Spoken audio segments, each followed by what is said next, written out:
शुद्धतेचा आनंद आरोग्याचा शुभ कार्य असो वा कोणताही कार्यक्रम, आनंदाच्या बासुंदी, श्रीखंड आणि आईस्क्रीमची चव असणारी आनंदाची उत्पादने आईस्क्रीम, कुल्फी, श्रीखंड, बासुंदी, दही, ताक, लस्सी, पेढे, कप, कोन आणि बरंच काही. Anand ice cream and milk products, Ramanand Nagar, taluka Palus. संपर्क 90 11 30 93 99 99 75 57 16 86. कराडसाठी 90 11 16 93 99. पलूस येथे सुरू असलेले दिव्यांग बांधवांचे ठिय्या आंदोलन अखेर मागे. 3 महिन्यात प्रश्न मार्गी लावण्याचे आश्वासन. पलूस शहरातील दिव्यांग बांधवांच्या विविध प्रलंबित मागण्यांसाठी संघर्ष दिव्यांग सामाजिक संघटना महाराष्ट्र राज्याच्या वतीनं सोमवारी 6 एप्रिल 2026 पासून येथील जुन्या बस स्टँड मागील छत्रपती शिवाजी महाराजांच्या पुतळ्यासमोर बेमुदत ठिय्या आंदोलन सुरू करण्यात आलं होतं. हे आंदोलन अखेर यशस्वी मध्यस्थीनंतर मागे घेण्यात आले आहे. आंदोलनस्थळी उपनगराध्यक्ष रोहित दळवी, उद्योजक जगदीश पाटील, बांधकाम सभापती धीरज घोरपडे आणि नगर परिषदेच्या वरिष्ठ अधिकाऱ्यांनी संयुक्तिकपणे आंदोलनकर्त्यांशी सविस्तर चर्चा केली. यावेळी दिव्यांगांच्या प्रत्येक मागणीवर सकारात्मक तोडगा काढण्यात आला.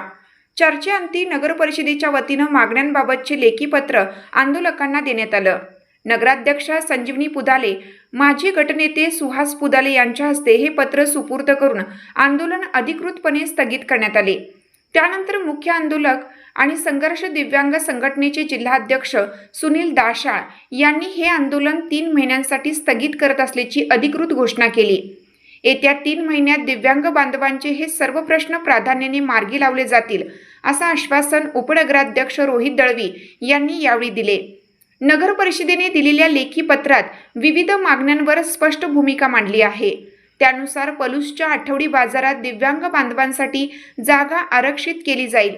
तसेच निकषात बसणाऱ्या दिव्यांगांनी योग्य ती कागदपत्रे जमा केल्यावर त्यांना घरकुलाचा लाभ मिळवून देण्यासाठी योग्य ती कारवाई करण्याचे आश्वासन प्रशासनाने केलं आहे. दिव्यांगांच्या घरपट्टीत 50% माफी देण्याबाबत शासनाचा अधिकृत निर्णय निर्गमित होताच त्यावर तात्काळ कारवाई केली जाईल.